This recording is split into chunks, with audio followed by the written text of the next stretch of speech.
Have you ever wondered why calorie deficit diets don't seem to work in the long run? It's a question that has left many scratching their heads, especially after countless hours spent in the gym and plates of food left untouched. The concept is simple, or so it seems. The calorie deficit diet is based on the idea that if you consume fewer calories than your body burns, you will lose weight. It's a belief deeply ingrained in our society, promoted by weight loss companies and even some health professionals. But here's the catch. Our bodies aren't as straightforward as this simple math.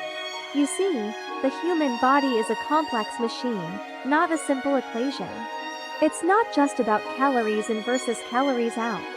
Our bodies don't work like a bank account, where you deposit and withdraw calories at will.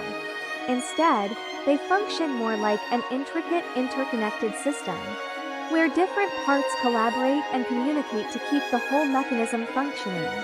When you drastically reduce your calorie intake, your body doesn't just carry on as usual, burning the same amount of energy.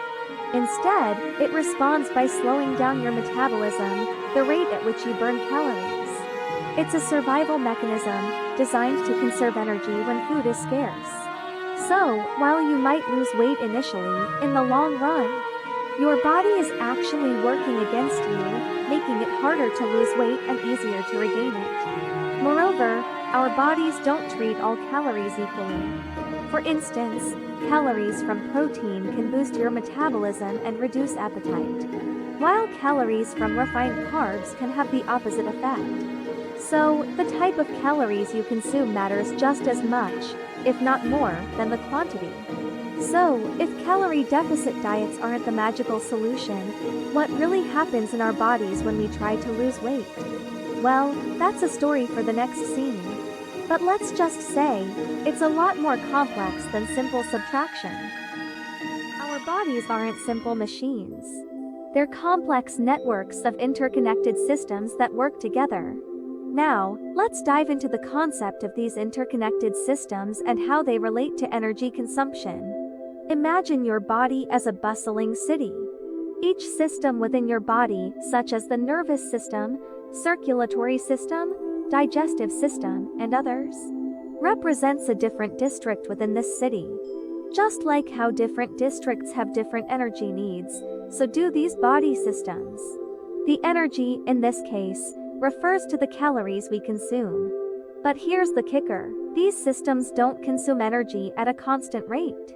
Rather, they prioritize energy consumption based on the body's needs. Think of it like an energy budget that the body allocates according to its needs. For instance, when you're running a marathon, your muscular system takes priority, demanding more energy to keep your legs pumping. On the other hand, if you're down with a cold, your immune system might take the lion's share of energy to fight off the infection. So you see, energy consumption is not a fixed process but a dynamic one, changing with the body's needs. This dynamic nature of energy consumption is regulated by our hormones, which serve as the messengers in our body city, ensuring that the right system gets the right amount of energy at the right time. Hormones like insulin and glucagon play a key role in this energy allocation process. But how does this all tie into weight loss and the concept of calorie deficit? Well, when we force our bodies into a calorie deficit, it's like cutting the city's power supply. Sure, the city won't shut down immediately. It will start using its reserves. But if the power cut continues, essential services might get affected. Similarly, a prolonged calorie deficit might lead to the body prioritizing energy for survival systems, potentially leading to a slowdown in metabolism, loss of muscle mass, and other health complications. Understanding these systems is key to understanding why a calorie deficit diet might not be the most effective way to lose weight. It's not just about how many calories you consume, but also about how your body uses these calories. And that's what we're going to explore in the next scene. Did you know that your body prioritizes survival over weight loss? Now, that's a real brain teaser, isn't it? It's a fact that's often overlooked in our quest to shed those extra pounds. Our bodies are like well-oiled machines, intricately designed, with each system working in harmony with the others. And at the heart of this complex machinery is a basic instinct for survival. When you're on a diet and drastically reduce your calorie intake, your body switches into survival mode. It might seem counterintuitive, but this survival instinct can actually lead to conserving energy instead of burning it. Let's break this down a bit. When you eat less, your body senses the decrease in energy supply. It responds by slowing down your metabolism to conserve energy. Now, you'd think that with less food, your body would start burning fat to make up for the energy deficit, right? But here's the catch. Your body doesn't know when it will get its next meal. So, it holds onto its fat reserves, using them as a last resort. Instead, it first starts breaking down muscle tissue for energy, because muscle is easier to convert into fuel than fat. So, what does this mean for your weight loss journey? Well, for one, it can result in a weight loss plateau.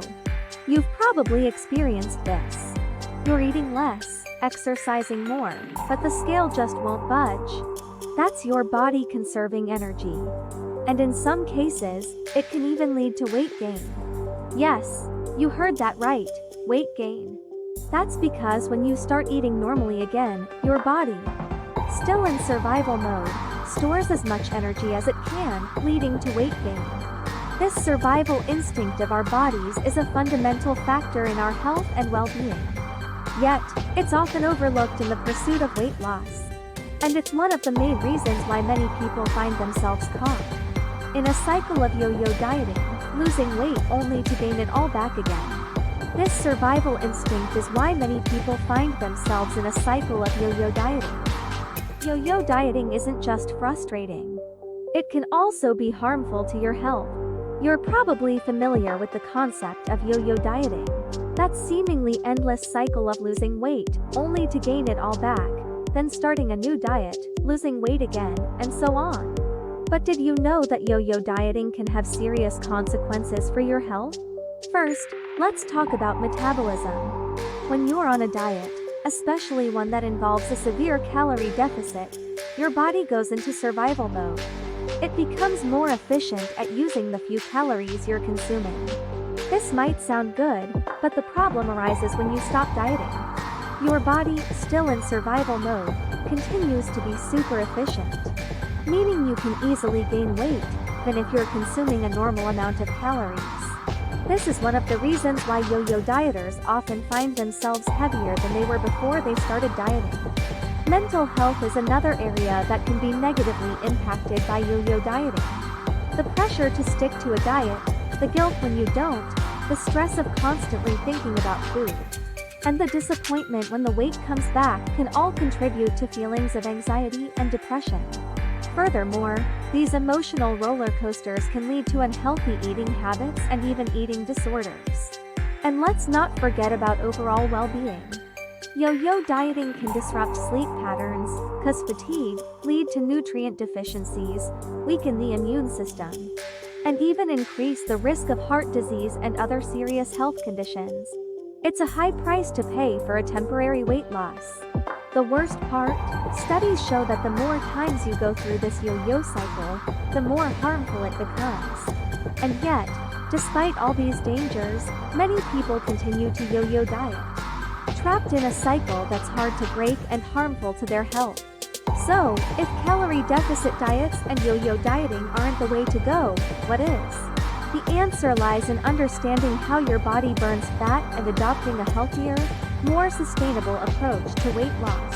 One that respects your body's interconnected systems and prioritizes overall health. But more on that in the next scene. Stay tuned. It's time to rethink the way we approach weight loss.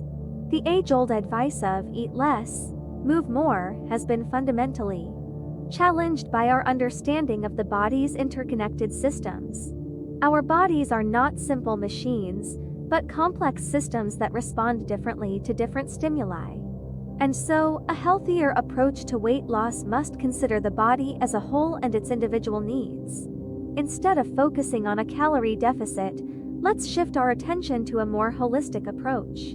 A balanced diet is the cornerstone of this approach. It's not just about eating less, but eating right. Consuming a variety of foods rich in nutrients, vitamins, and minerals helps our bodies function optimally. It nourishes our interconnected systems, allowing them to work in harmony. Regular exercise is another key element in this holistic approach. It doesn't necessarily mean spending hours in the gym. It's about finding activities you enjoy and can maintain in the long run. This can be as simple as taking a brisk walk, dancing, or gardening. Regular physical activity not only helps burn calories but also strengthens our muscles, improves our cardiovascular health, and boosts our mental well-being. A healthy lifestyle extends beyond diet and exercise. It also includes adequate sleep, stress management, and maintaining a positive mindset. Remember, our bodies are intricate systems that respond to both physical and emotional stimuli. Chronic stress and lack of sleep can disrupt our body's functioning and hinder weight loss. Cultivating a positive mindset can motivate us to make healthier choices and stick to them. This healthier approach to weight loss may not promise quick results, but it promotes sustainable changes that benefit our overall health and well-being. It encourages us to listen to our bodies, to nourish them, and to care for them, rather than punishing them with restrictive diets and excessive workouts. Remember, your body is a complex system, and understanding this complexity is the first step towards a healthier, happier you.